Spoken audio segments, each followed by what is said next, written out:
नमस्कार, स्वागत है आप सभी को आज के इस सेशन में। प्यारे बच्चों, प्रीवियस क्लास में हम बात कर रहे थे ऑर्गेनिक केमिस्ट्री के डिफिनेशंस के बारे में और फिर हमने आपको बताया था कि अगले क्लास में कार्बन के विषय में हम बात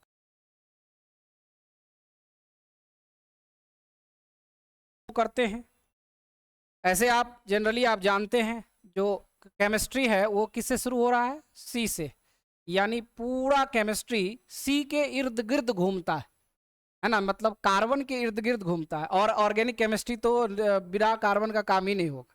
ठीक है, तो हम पहले जानना चाहेंगे ये कार्बन का कुछ जरूर यूनिक प्रॉपर्टी होगा, कुछ विशेष गुण होगा, और इसी विशेष गुण के बारे में आज का पूरा सेशन हम A to Z चीजों को डिस्कशन करेंगे। ठीक है, तो चलिए जल्दी से शुरू करते हैं और वीडियो को आप शेयर कर देंगे अपने ग्रुप्स में, अपने दोस्तों के बीच।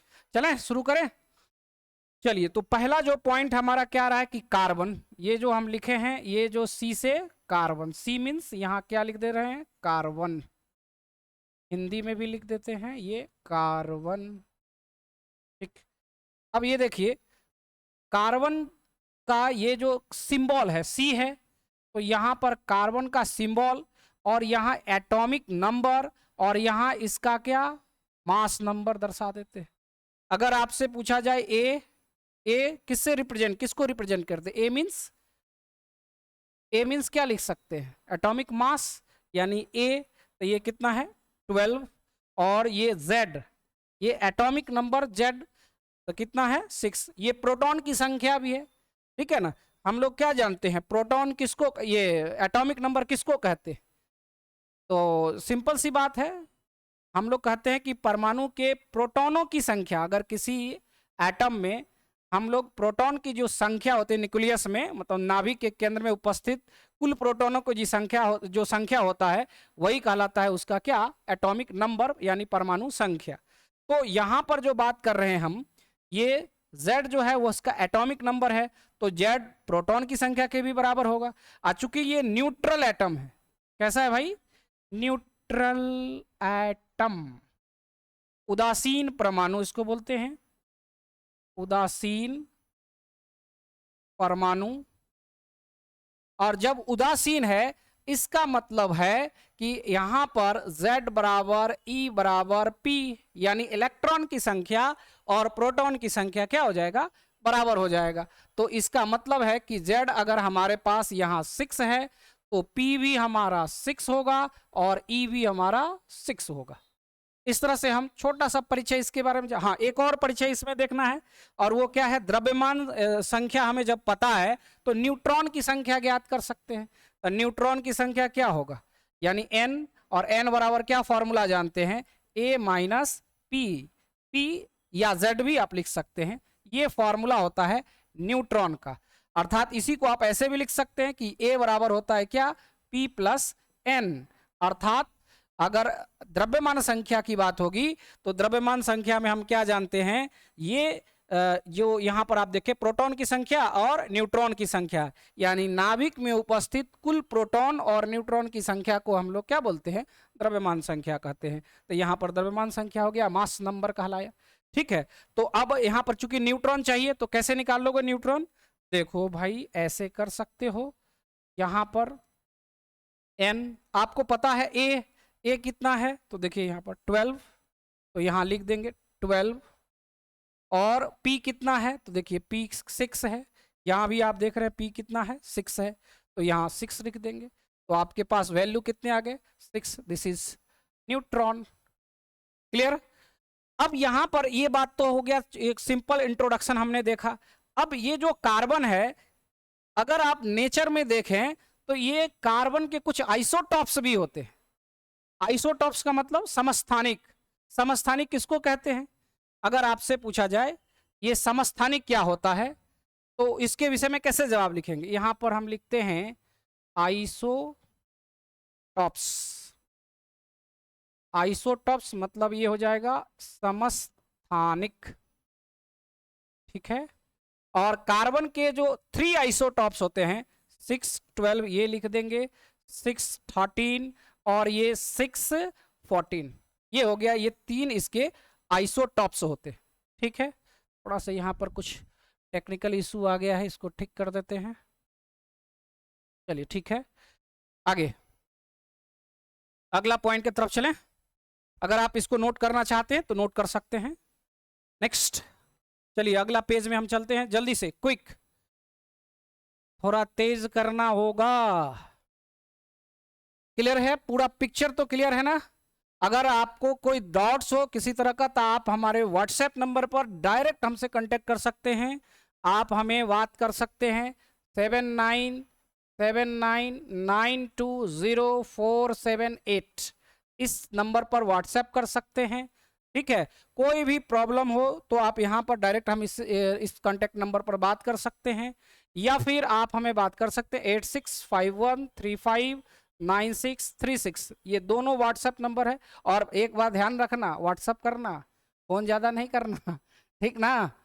चलिए ठीक है, आगे चलें, आगे चलते हैं। ये रहा अगला स्क्रीन हमारा।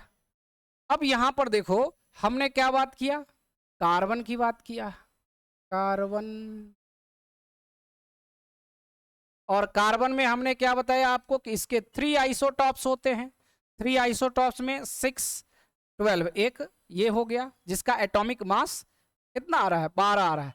और एक ऐसा होता है जिसका 13 आता है, एक ऐसा होता है कार्बन जिसका 14 होता है। और ये जो 14 है इसका इस्तेमाल कार्बन डेटिंग के रूप में किया जाता है ना? डेटिंग समझते हैं?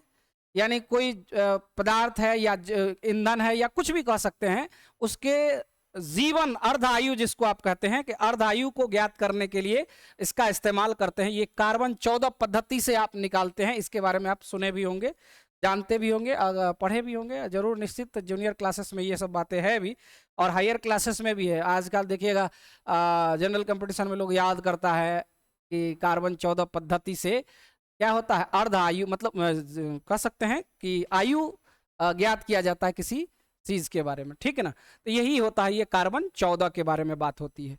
और देखिए ये सब कम पाया जाता है नेचर में, इसका जो एग्जिस्टेंस है बहुत कम होता है। सबसे ज्यादा किसका होता है? तो सबसे ज्यादा होता है ये कार्बन 612 का, ये सबसे मैक्सिमम पाया जाता है नेचर में। इसीलिए सबको यही याद रहता है, ये सब वाला बात नहीं याद रहता है। कभी कभी बच्चा को देखे जिसको अधजल गगरी छलकत जाए, जिसको कहेंगे, अगर आप कहिए कार्बन 14 वाला, आप तो सर जी हम तो पढ़े हुए हैं कार्बन 12 का, आप 14 कहाँ से ले आए? इसीलिए क्योंकि उसको तो नहीं बताया गया है, और इसलिए वो जानबूझ करके आपसे बीच में वो जो तर्क कुतर्क करता है। लेकिन जो जानकारी जो रखता है, जो अच्छे ढंग से पढ़ता है, उसको इस बात का ज्ञान हो जाता है, पता चल जाता है, ठीक है ना?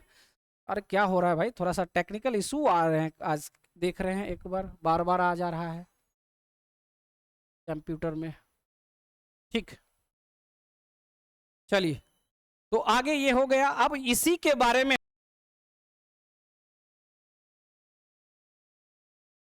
12 इसके विषय में ही पढ़ना है। तो अब आपके पास इसका एटॉमिक नंबर Z बराबर 6 पता है। इलेक्ट्रॉनिक कॉन्फ़िगरेशन लिखोगे कितना आ जाएगा भाई? जैसे ही इलेक्ट्रॉनिक कॉन्फ़िगरेशन लिखेंगे यहां पर लिख देंगे इलेक्ट्रॉनिक कॉन्फ़िगरेशन, ठीक है? थोड़ा बड़ा है इसलिए से लिख रहे हैं, है ना? अरे भाई फिर देखो ये काहे रुक जा रहा है भाई, क्या प्रॉब्लम है तुझे? थोड़ा रुक जा रहा है बार बार। चलो ठीक है। अच्छा, हमें लगता है जो ये जो मक्खियां हैं ना वो हमें डिस्टर्ब करती है, वो जा करके वो बटन पर जा करके बैठ जाती है। हाँ चलिए ठीक है। हाँ तो ये आपका कितना आ गया यहाँ 6। इसका इलेक्ट्रॉनिक कॉन्फ़िगरेशन लेंगे तो 1s2 2s2 2p2 यही हो जाएगा। क्या क्लियर सभी को? ये कॉन्फ़िगरेशन तो निश्चित तौर पे आता होगा। अगर आप इसको सेल के आधार पर लिखेंगे तो KLMN लिख देते हैं ना। क्या क्या होगा? पहला का ये M का कहाँ से आ जाएगा भाई? यहाँ हो जाएगा 2, और इधर देखिए 2 और 2 4 हो जाएगा।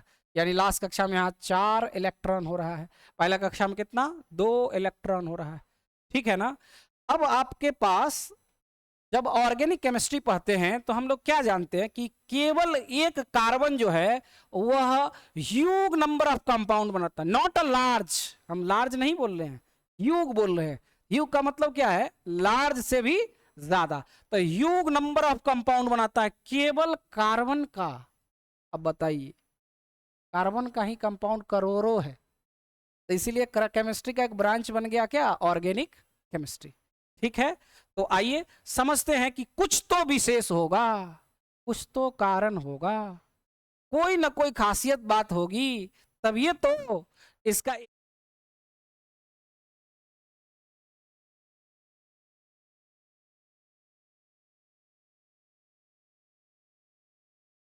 है।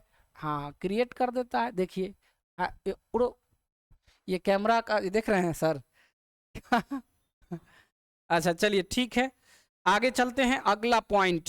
तो अब यहां पर कुछ तो विशेष बात होगा, कार्बन के अंदर कुछ तो खास होगा क्या, तभी तो ये दुनिया में सबसे अधिक कंपाउंड बनाता है। तो आइए समझते हैं क्या होगा इसका विशेष, है ना। यहां पर इसका यूनिक प्रॉपर्टी के बारे में बात करते हैं, है ना। इसका विशेष special properties of, special properties of carbon, carbon का विशेष गुण, कार्बन का विशेष गुण यहां पर लिख देंगे, कार्बन का विशेष गुण, कार्बन का विशेष गुण। ठीक है, देखिए इसका जो पहला विशेष गुण होता है, ये होता है टेट्रावैलेंसी। टेट्रावैलेंसी, चतुस, चतुस मतलब चार, चतुस संयोजकता, संयोजकता, संयो, चतुस संयोजकता, एक ये हो गया। दूसरा होता है जो वेरी इंपॉर्टेंट होता है, catenation property, catenation property, properties, catenation properties, इसको बोलते हैं श्रृंखलन गुण, श्रृंखलन गुण, सही है श्रृंखलन, हाँ ये श्रृंखलन गुण। और ये तीसरा जो होता है इसका, ये होता है multiple bond, multiple bond. Multiple bond का मतलब होता है एक से अधिक आबंध बनाने की क्षमता, एक से अधिक आबंध बनाने की क्षमता। थोड़ा वाइब्रेट कर रहा है ना। मल्टीपल बॉन्ड, इसमें आप देखते हैं क्या, डबल बॉन्ड बना लेता है, डबल बॉन्ड। आप देखते हैं ट्रिपल बॉन्ड भी बना लेता है, ट्रिपल बॉन्ड, ट्रिपल बॉन्ड बना लेता है। ठीक है ना। तो एक से अधिक बॉन्ड बनाने की क्षमता जो होता है इसके अंदर होता है, मतलब ये कह सकते हैं मल्टीपल बॉन्ड, जैसे डबल बॉन्ड ट्रिपल बॉन्ड ये बना सकता है कार्बन। और एक होता है आइसोमेरिज्म, प्रॉपर्टीज ऑफ आइसोमेरिज्म, यहां पर लिख देते हैं प्रॉपर्टीज ऑफ आइसोमेरिज्म, समावयवता का गुण, समावयवता का गुण, समावयवता का गुण, ये हो गया समावयवता का गुण। यानी कितने प्रॉपर्टी, ये चार प्रॉपर्टी है बेसिकली कार्बन का, यही इसको हीरो बना देता है। मतलब करोड़ों कंपाउंड बनाने के लिए ये जो चार प्रॉपर्टी है बहुत ही महत्वपूर्ण है। इसको आप यूनिक प्रॉपर्टी भी कह सकते हैं, कार्बन का यूनिक प्रॉपर्टी भी इसको हम कहते हैं। ठीक है, और स्पेशल भी लिखते हैं, स्पेशल खास प्रॉपर्टी। यही जो है चार चांद लगा देता है ना, कहते हैं ना कभी चार चांद लगा देना, मुहावरा, मतलब उसको खूबसूरत बना देना। तो यही ये जो है इसका श्रृंगार है, और इसी वजह से इसमें चार चांद लग जाता है। तो आइए देखते हैं एक एक करके सब का पोस्टमार्टम करके देखते हैं कि आखिर है क्या, आखिर कौन सा ऐसा गुण है या किस प्रकार का गुण है जो इसको और खूबसूरत बना देता है। तो आइए समझते हैं, सबसे एक एक करके, हमें एक क्लास लग जाएगा एक को डिस्कशन करने में, समझ गए ना। मतलब आप समझ सकते हैं कि इसके अंदर कितना पोस्टमार्टम का बात होने वाला है। तो इसीलिए हम चलेंगे एक एक चीज के बारे में पढ़ेंगे, लेकिन हम सबसे पहले चल रहे हैं क्या, टेट्रावैलेंसी के बारे में। किसकी बात करेंगे, टेट्रावैलेंसी। इसके लिए हम अपना पेज को बदल लेते हैं, आइए टेट्रा वैलेंसी आप बैक करके, अगर आपको छूट जाए तो आप बैक करके लिख सकते हैं, ठीक है, मेरे चक्कर में मत रहना। हाँ, यहाँ पर लिख देते हैं टेट्रा वैलेंसी, टेट्रा वैलेंसी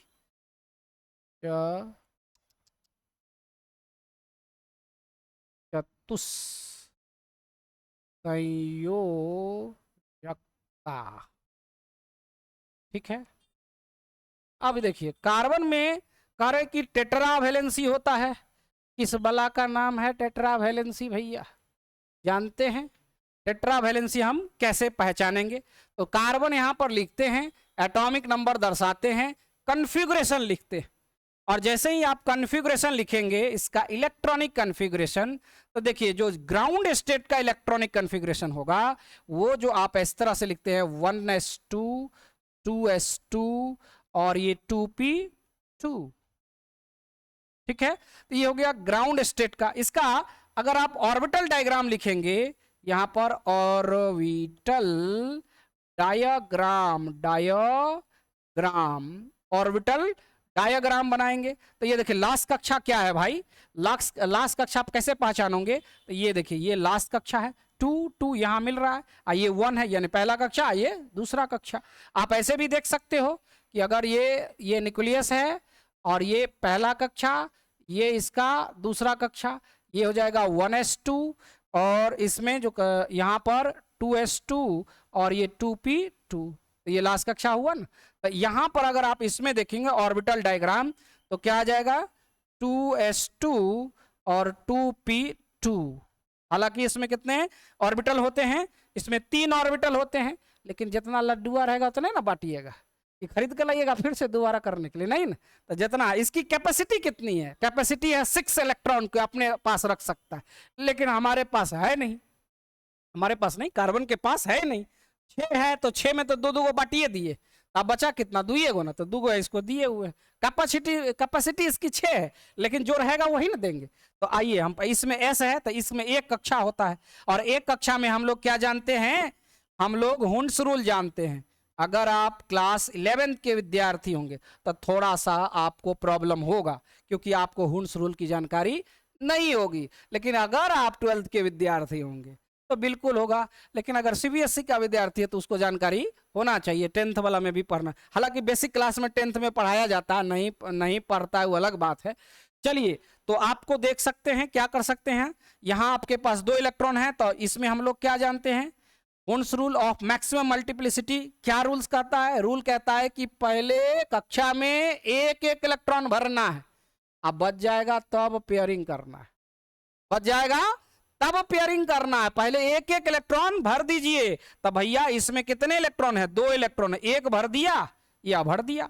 अब आप इसमें देखिए एक और इलेक्ट्रॉन बचा हुआ है, तो उसको पेयरिंग कर देते हैं, लीजिए भर दिया, तो इसमें 2 इलेक्ट्रॉन हो गए। इसमें कितने इलेक्ट्रॉन है? इसमें आपके पास 2 इलेक्ट्रॉन है। कक्षा कितने हैं? कक्षा 3 है, तो कोई 2 में न जाएगा। तो आइए देखते हैं किस में जा रहा है। ये आ गया आपका 1 और ये 1 आ गया इसमें। अब ये तो खाली रह गया। अगर आपसे पूछेगा कि number of unpaired electron, number of unpaired electron कितने हैं, तो भैया अनपेयर्ड का मतलब जोड़ा नहीं लगा हुआ। तो किसमें जोड़ा नहीं लगा हुआ है और वो कितने हैं? तो आप देख रहे हैं कि ये 2 डब्बा वाला जो है इसमें जोड़ा नहीं लगा हुआ, एक सिंगल इलेक्ट्रॉन है। तो इसी को आप यहां लिख देंगे, कितना? 2। ठीक है। अब भैया जैसे ही आपने ये 2 लिखा तो आपको याद होना चाहिए क्या, कि नंबर ऑफ अनपेयर्ड इलेक्ट्रॉन जितना होता है कोवैलेंसी भी उतनी ही होती है। तो कोवैलेंसी कितना? कोवैलेंसी संयोजकता कितना? यहां पर सह संयोजकता कह सकते हैं, कितना? 2। तो भैया ये तो गलत बात होगी है, तो गलत बात हो गया ना भाई। कार्बन को बचपन से पढ़ते आए कि 4 गो वैलेंसी होता है, ये मास्टर साहब 2 को बता रहे हैं, तो आपके दिमाग में तो ये बात आएगा। लेकिन हम साबित करेंगे कि इसका 4 कहां होगा। ग्राउंड स्टेट में नहीं होता है, ग्राउंड स्टेट में अनस्टेबल होता है। ग्राउंड स्टेट में क्या होता है? अनस्टेबल होता है। यानी ये ग्राउंड स्टेट में इसकी जो वैलेंसी होती है, कोवैलेंसी होती है, 2 होता है। तब कैसे बनाएगा? तो ये जो आप देख रहे हैं कि पेयरिंग वाला जो इलेक्ट्रॉन है ये उछल के एक्साइट करके कहां चला जाएगा, ये चला जाएगा पी में, और जैसे ही जाएगा तो इसकी वैलेंसी कितनी हो जाएगी, 4 हो जाएगी। देखिए ई एस लिख देते, इसको बोलते हैं एक्साइटेड स्टेट, उत्तेजित अवस्था। क्या बोलते हैं भाई, उत्तेजित अवस्था। तो कैसे आएगा, तो देखिए यहां पर ये जो इलेक्ट्रॉन है, अच्छा ये ऐसे ही चल जाएगा। ये आप कहिएगा कि सर ये कैसे भेजेंगे, सुने हैं कि इलेक्ट्रॉन को जंप कराने के लिए एनर्जी चाहिए और आप ऐसा ही भेज रहे हैं, ये तो गलत बात ना है। हाँ ये बात आप सही सुने हैं, तब बिना एनर्जी के हम नहीं भेज सकते हैं, ठीक है ना। अरे कोई चीज उठाना होगा तो शक्ति चाहिए ना भाई, तो चाहिए, तो कहां से मिलेगा पावर। तो आइए ना पावरों समझा देते, अभी पहले जो है वही लिख देते। ये हो गया, अब ये हो गया कहाँ का, जीएस का, ये ग्राउंड स्टेट का है। अब हम इसको कहां ले जाना चाहते हैं, एक्साइटेड स्टेट में, यहां बना देते हैं ईएस एक्साइटेड स्टेट। तो ये डब्बा हो गया, और इसका थोड़ा सा तीर का निशान देते हैं, इससे पता चलेगा। और बताओ, आप कोई लड़का कहेगा कि सर इसको छोड़ दिया आपने 1s वाला, तो काहे ने छोड़ देंगे, काहे ने छोड़ देंगे, वो तो कोर इलेक्ट्रॉन है। हमको काम कहां से होता है, वैलेंस इलेक्ट्रॉन से। रिएक्शन कहां से काम करता है, तो वैलेंस इलेक्ट्रॉन से। तो कोर इलेक्ट्रॉन को लेकर के ढोएंगे क्या, उसको छोड़ देते। समझ गए ना बात हमारी, ठीक है ना। तो हाँ चलिए, अब यहां से इलेक्ट्रॉन ये जंप करेगा, कहां जाएगा भाई, ये जाएगा इसमें। अब ले, यहां से इलेक्ट्रॉन जंप करेगा, यहां जाएगा। और पहले से आप जानते हैं कि इलेक्ट्रॉन अगर एक्साइट करता है तो यहां पर एनर्जी की आवश्यकता होती है। तो ये एनर्जी कहां से मिलेगा, ये एनर्जी कहां से मिलेगा। तो देखो मेरे दोस्त, एक बात आप जानते होंगे, बॉन्ड फॉर्मेशन और bond breaking. Bond formation exothermic और बॉन्ड ब्रेकिंग एंडोथर्मिक, जानते हो ना। बॉन्ड फॉर्मेशन एक्सोथर्मिक यानी अगर बॉन्ड का निर्माण हो रहा है, इसका मतलब क्या है, इसका मतलब है कि वहां पर एनर्जी रिलीज हो रहा है। आप बॉन्ड का ब्रेकिंग है तो एनर्जी की आवश्यकता, जैसे आप इसको तोड़ना है तो एनर्जी की आवश्यकता होगी ना जी। तो यही बात होता है, यहां से इलेक्ट्रॉन जैसे ही यहां जाएगा, पहले ये दो बॉन्ड बनाएगा, अब बॉन्ड बनाएगा तो एनर्जी यहां पर कुछ मिलेगा, और वही एनर्जी इसको बॉन्ड, इसको एक्साइट करने के लिए यहां ले आएगा। लगभग इसका होता है 96 किलो कैलोरी पर मोल, हमें एग्जैक्ट याद नहीं है, उसके आसपास हमने बोला है, ठीक है ना। 96 किलो कैलोरी पर मोल, इतनी एनर्जी यहां पर मिल जाता है। 94-95 हो सकता है, उसके लिए हमने कॉमन बात लिया है, ठीक ना। तो अब ये एक्साइट करके इलेक्ट्रॉन यहां आ जाएगा। देखो मेरे दोस्त, अब आपका जो मन में जो विचार था, जो आपके मन में चल रहा था, ये सामने प्रूफ हो जाएगा, साबित हो जाएगा। क्या चल रहा था भैया, चल ये रहा था कि बचपन से पढ़ते आए हैं कार्बन टेट्रा वैलेंसी होता है, सर जी ने पहले ग्राउंड स्टेट में इसको डाइवैलेंट बना दिया, और अब कह रहे हैं कि भाई नहीं टेट्रा वैलेंसी हो रहा है। तो सर जी ने क्या बताया, बताया क्या कि कोवैलेंसी जब ग्राउंड स्टेट में होता है तो 2 होता है। कोवैलेंसी कितनी होती है, 2 होता है। लेकिन कब, ये जब ग्राउंड स्टेट में होता है, और जब ये एक्साइटेड स्टेट में जाएगा तब इसकी कोवैलेंसी 4 हो जाती है। और यही एक्साइटेड स्टेट में ही एक कंपाउंड का निर्माण करता है, ग्राउंड स्टेट में नहीं करता। कल हो गया बात की, मैटर नहीं क्लियर हो गया। अब देखिए यहां से इलेक्ट्रॉन यहां आ गया, अब ये देखिए इलेक्ट्रॉन यहां आ गया, ये रहा। अब आप नंबर ऑफ अनपेयर्ड इलेक्ट्रॉन देखो भैया, number of unpaired electron, number of unpaired electron कितने हो गए। देखिए अब देखिए आपको दिख रहा है कि कितना में जोड़ा नहीं लगा हुआ है। तो एक यहां भी जोड़ा नहीं लगा, यहां भी नहीं लगा, यहां भी नहीं लगा, यहां भी नहीं लगा, यानी सब जगह नहीं लगा हुआ है। इसका मतलब ये 4 हो गया, इसीलिए कोवैलेंसी भी कितना हो गया, इसीलिए कोवैलेंसी भी हो गया कितना, 4 हो गया। सह संयोजकता इसको कहते हैं, सह संयोजकता कहते हैं, और ये सह संयोजकता कितना हो गया, 4 हो गया। आया ना। तो इस एक्साइटेड स्टेट में, उत्तेजित अवस्था में ही कंपाउंड का निर्माण करता है, ग्राउंड स्टेट में नहीं करता है। अब कहिएगा कि सर सब जगह कूद फान करेगा, अरे नहीं भाई, सब जगह नहीं करता है। इसीलिए तो बात है कि ये कार्बन के पास ऐसा गुण काहे होता है, दूसरे के पास क्यों नहीं होता है। अरे कुछ और है उसमें होता है, लेकिन जितना ज्यादा आसानी सहूलियत से कार्बन में हो जाता है, अदर में नहीं होता है। या अदर का जो है कुछ और कंडीशन हो जाता है, समझ गए ना। यहाँ कार्बन में जो होता है ये विशेष रूप से पाया जाता है, और इसीलिए कार्बन क्या है, अधिक कंपाउंड का निर्माण करता है। आपको हम सल्फर वगैरह में भी बताएंगे, क्लोरीन में भी बताएंगे, देखिएगा उसमें भी जो कोवैलेंसी होता है वो कैसे चेंज करता है, ये बात भी हम वहां पर भी बताएंगे। लेकिन चूंकि अभी ऑर्गेनिक केमिस्ट्री का काम चल रहा है, इसीलिए कार्बन पर विशेष ध्यान दे रहे हैं हम। बात समझ में आ गई। तो आज के सेशन में हमने प्रयास किया आपको टेट्रावैलेंसी को समझाने का, और ये टेट्रावैलेंसी के बारे में आप, हमें लगता है कि अब आपको क्लियर हो गया होगा कि कार्बन उत्तेजित अवस्था में टेट्रावैलेंसी शो करता है और उसी अवस्था में वो कंपाउंड का निर्माण करता है। अगर आप जैसे मान लीजिए कुछ एग्जांपल्स भी हो जाए भाई, एग्जांपल्स की बात कर ले कुछ, थोड़ा सा, ज्यादा नहीं।